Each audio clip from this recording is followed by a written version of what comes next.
د دعا او دې فضیلت ته سوچ وکئ. دعا د راغلي او د نه راغلي مصیبتونو دپاره پوره ده.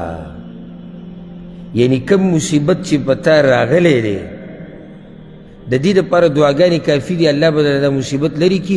او کم مصیبت چې لا راغلی نه دی او کیدای شي راشي د هغې دپاره هم دعاګانې کافي دي.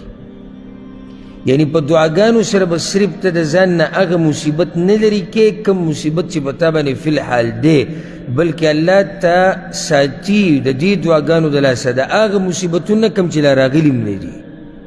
دا څومره لویه فایده ده. او په دې باندې دلیل دی الحمدلله امام ترمذي او حدیث راوړی دی د عبدالله بن عمر رضی الله عنهما نه.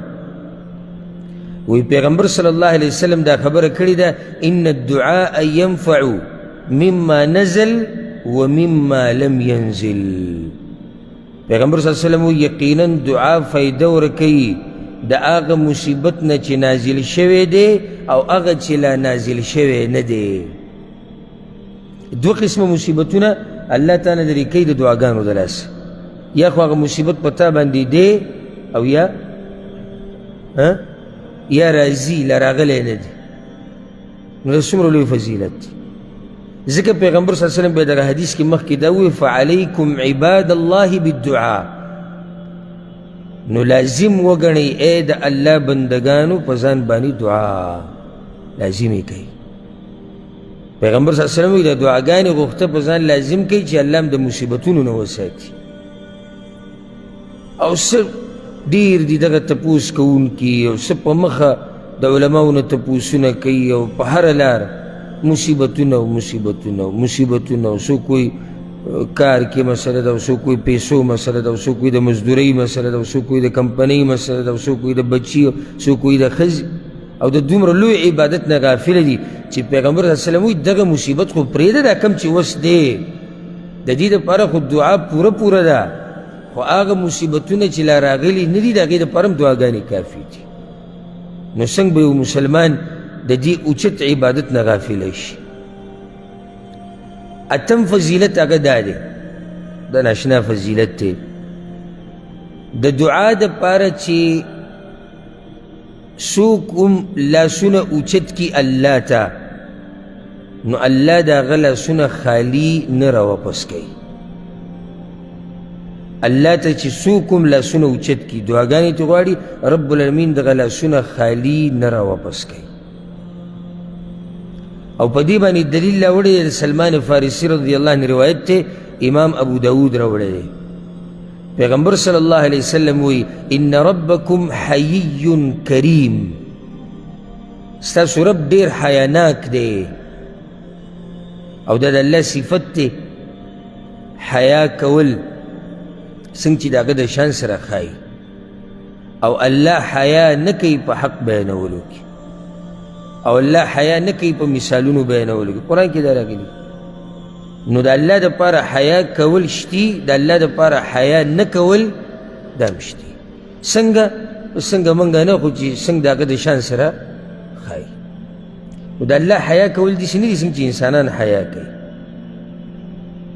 او کله چې موږ دا وایو چې الله حیا کوي نو دا بعض راپاسي لکه دا خو تاسو بس لکه الله به د انسانانو په شان شول. یاد وي نو دوه خبرې یادې که یوه موږ هغه خبره وکړه چې یا الله کړې ده یا پیغمبر کړې ده، نو ته په اصل کې اعتراض یا په الله کې او یا په پیغمبر باندې کې. یو خبره شو.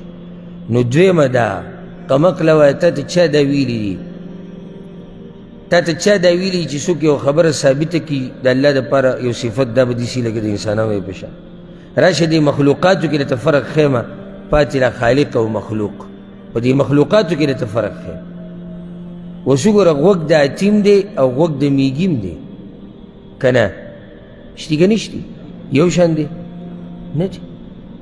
خپې د میږیم شتي نو خپې د غویم شتي یو شان نه دي. نو چې اوس مخلوق او مخلوق کې دومره فرق دی، حالانکه دواړه مخلوق دي. په مخلوق او مخلوق کې دومره فرق دی، نو په خالق او په مخلوق کې به څومره فرق دی. نو پیغمبر صلی الله علیه وسلم وی الله حیا کوونکی دی، ډېر حیاناک دی. نو ګوره دا د مؤمن هم شان دی چې دی به حیا نه کي. او پیغمبر صلی الله علیه وسلم په باره کې راځي وی د پیغمبر صلی الله علیه وسلم حیا دومره وا او دومره حیاناکو چې دومره هغه جنیم حیاناک نه چې نوي نوي پیغله شوي، دومره حیاناک انسان. دا دروند سړی چې دی حیاناکي، دا سپک انسان چې دی کلک سترګی دی بې حیایي، دی نه مشر ته ګوري، نه کشر ته ګوري، نه ښځې ته ګوري، نه زی ته ګوري، نه علیم ته ګوري، نه جاهل ته ګوري، نه روا ته ګوري، نه ناروا ته ګوري، نه دې ته ګوري چې زه بهر خلکو منځ کې یا په کور کې. نه نه نه، دا بې حیا انسان دی چې ده څه وکړو هغه کوي. نو مؤمن به حیا نه کي. خو ګوره مؤمن کې به هغه حیایي چې کوم شریعت غواړي، ځکه چې هغه حیا چې تا د حق نه منع کوي دا حیا تا نه شریعت نه غواړي. لکه اوس یو سړی دا وایي چېرې زړه کې مې ډېر تپوسونه دي چې د یو عالم نه د دین په باره کې تپوسونه کوم، حیا راځي ماله. بعض دا خبره کوي او دا شتي لکه بعض ته ته وایي چې لکه ته نه سوالونه کې نه جواب، موږ له چې حیا راځي. دا حیا شریعت غواړي؟ نه غواړي. او ځکه امام مجاهد رحمه الله به وي چې په تفسیر کې امام دی، وی دوه قسمه خلک علم چرته نشي زده کولی، یو متکبر او دویم چې حیا کوي په تپوس کې او په علم زده کولو کې. دا دوه قسمه خلک علم نشي زده کولی. ځکه متکبر ځان د دې مخامخ علم نه اوچت ګڼي، نو دی هغه ته کیني نه، دی هغه ته زنګون نه ماتوي، دی د هغه نه تپوس نه کوي، دی د هغه نه زده کړه نه کوي، دی د هغه خواله نه ورځي. هر چې حیاناک دی که هغه خواله ورم شي خو هغه څه تپوس نشي کولی، هغه څه زده کولی نشي. نو مؤمن به څه حیاناک وي.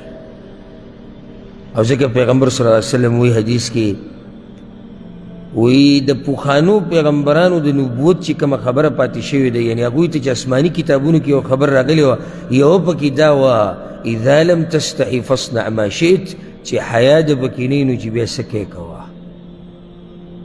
د دې مطلب دا نه چې تا له اجازت درکړو، دا زوره نه ده چې حیا د پکې نه نو ته بیا هر څه کولی شي.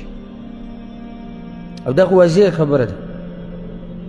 دا خلک ویم که نه وي د دې کار پلاني ته ووایي هغه څه بې حیا غونته کېدی کلک سترګې وي هغه یې کوي. حیاناک انسان غریب بس. او ځکه پیغمبر صلی الله علیه وسلم باره کې راځي چې څه شی به بدي شو یا غوسه به شو یا به خوښ شو، چې هر څه د پیغمبر صلی الله علیه وسلم د مخ نه پته لګېده، دا هم د حیاناک سړي نه ښیي. کله داسې مجلس که نه ورته یو حیاناک سړي ته داسې خبره وکړي چې هغه مناسب نه وي، نو دی دومره حیاناک چې په هغه مجلس کې تا له واپس جواب نه درکوي د احترام د لاسه او د حیا د لاسه، خو د مخ نه یې پته ولګي چې دی په دې خبره باندې څه شو خفه شو. او دا بې حیا